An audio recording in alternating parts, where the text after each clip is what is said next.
আমি আসলাম না যদি এমএস এর লোকে তারা কথা কইছে এমএস এর কাছে যাও না এমএস কইছে যে আমি তো তোমরা টাকা দেই না তোমরা তো কন্ট্রাক্টর টাকা দেই এই কথা কইছে এমএস দায়িত্ব নিতে রাজি না না এমএস এ কি না কাজল দাস ডাক্তার কাজল দাস উনি কইছে উনি জানেও না না উনি জানে না কইছে না কইছে তোমরা তো আমরা বেতন আমি বেতন দেই না আচ্ছা। তোমরা তো এখন আমার আন্ডারে নাই কই পারছ না কি তা কইছে এই কথা কইছে আমি শুনছি এমএস এ এখন আমরা সর্বশেষ কি চাইছেন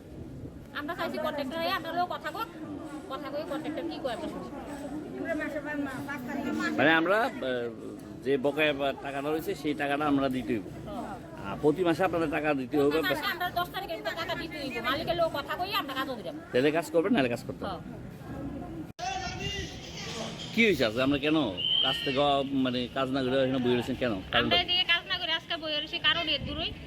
আমরা আজকে 3 মাস হচ্ছে কন্ট্রাক্টর আইছি কিসে কন্ট্রাক্টর কই কাজ করেন আমরা আমরা ডিস্ট্রিক্ট হসপিটাল হাসপাতালে কাজ করি আমরা সাফাই কর্মী কতজন আমরা 51 জন তারপর কন্ট্রাক্টর যখন প্রথম আইছে আমরা কইছে প্রত্যেক মাসের 20 তারিখের মধ্যে আমরা টাকা দিব তারপরে আমরা কইছে আমরা 20 তারিখ দিলে হইতো না মালিক কইছে যে আমরা কন্ট্রাক্টর কইছে যে আমরা 15 তারিখের মধ্যে দিব আমরা মানছি কন্ট্রাক্টর কি না বরুণ দে কোন এজেন্সিটা এনএবিএস সিকিউরিটি তারপরে আচ্ছা এরপরে যাক 1 মাস গেল 2 মাস গেল আমরা কোনো বেতনই দেয় না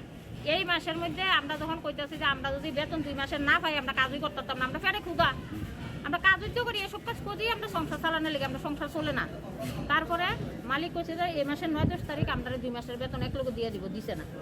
1 মাসের বেতন 14 তারিখ না 15 তারিখ জানি আমরা দিছে এরপরে বাকিটা কইছে 1 সপ্তাহের মধ্যে দিয়ে দিব 1 মাসে বেতন দিছে হ্যাঁ 1 মাসের বেতন এই মাসের 14 তারিখ না 15 তারিখ সঠিক আমার মনে নাই দিছে সবাইরে দিছে 51 জনের দিছে হ্যাঁ সবাইরে দিছে মালিকে কি না ওই তো বরুণ দে আচ্ছা তারপরে আমরা কইছি 1 সপ্তাহের মধ্যে দিব 1 সপ্তাহ গেল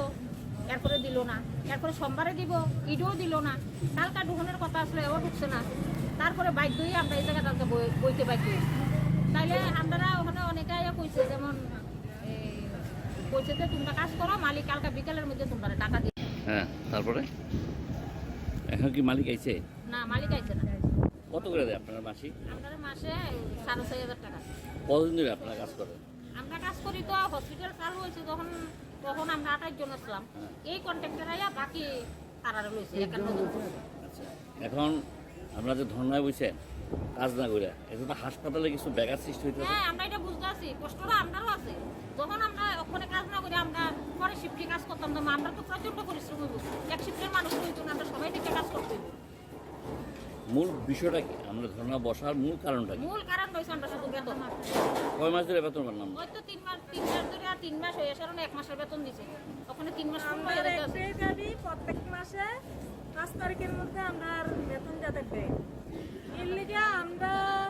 ফ্যামিলির মধ্যে চলতে পারি না দেখে আমরা এইসব জায়গার কাজে আইছি এই কাজে আইছি নাহলে আমরা এইসব কাজে আমরা প্রশ্নই ওঠে না আমরা চলে না তাহলে আমরা বেতন যদি আটকে রয়ে তাহলে আমরা পরিষেবার চিন্তা করে লাভ হতো না পরিষেবার চিন্তা করে আমরা কি করি আমরা পেটে বাতলা থাকি আমরা আনুমানিক কতদিন ধরে বা কত বছর ধরে আপনারা এই ডিস্ট্রিক্ট হাসপাতালে সুইপারে কাজ করছেন আমি অল্প কদিনে আমি রানিং 3 তারা মাস 3 মাস হয়েছে আচ্ছা আপনার কত বছর আমরা প্রথম থেকে 12 বছর প্রতি মাসে কি আপনারা বেতন দিতে কি দেরি করে কন্ট্রাক্টর যখন প্রথম আসলো একজনের পরে একজন 3 কন্ট্রাক্টর কাজ করে গেছে হয়তো মাসে যদি 10 তারিখ না দেয় আমরা 15 তারিখ 20 তারিখ মাসে মাসে দিয়ে গেছি তারপরে এর আগে যে 5 বছর আমরা কাটাইছি তখন এক কন্ট্রাক্টর আইছে তাইনে এদিক থেকে গেছে এটা আমরা আর কি থেকে টাকাটা দিছে 5 মাস হলে দিছে 2 মাসের 3 মাস হলে দিছে ওই কাম বন্ধ করিয়া বলছি কলম ছাড়া টাকা পাইছি না আমরা 5 বছর গেছে ওখানে কন্ট্রাক্টরে সেম একই ঘটনা টাকা দেয় না না এখন আমরা কত মাসের বকেয়া পান আমরা তো 1 মাসের না আর রানিং কয়েকদিন বাকি আছে এই কদিন বাকি আছে এখন মালিকের সঙ্গে কি আপনার কথা হয়েছে না মালিকের সঙ্গে আমরা কথা হয়েছে না কার সঙ্গে কথা হয়েছে ওই তো যেমন কি জানি নাম তারা তাইলে যাই এটি কথা বলি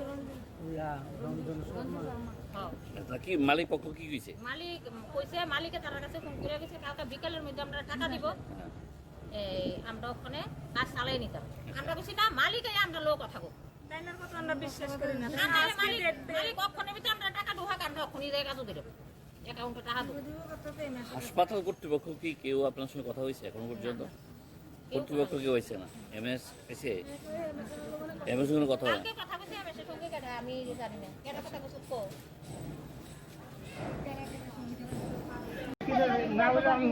হ্যাঁ আমি এতটুকু শুনছি আমি আসলাম না যদি এমএস এর লোকে তারা কথা কইছে এমএস এর কাছে যাও না এমএস কইছে যে আমি তো তোমরা টাকা দেই না তোমরা তো কন্ট্রাক্টর টাকা দেই এই কথা বলছে এমএস দায়িত্ব নিতে রাজি না না এমএস এ কি না কাজল দাস ডাক্তার কাজল দাস উনি কইছে উনি জানেও না না উনি জানে না কইছে না কইছে তোমরা তো আমরা বেতন আমি বেতন দিই না আচ্ছা তোমরা তো contractor বেতন দিই।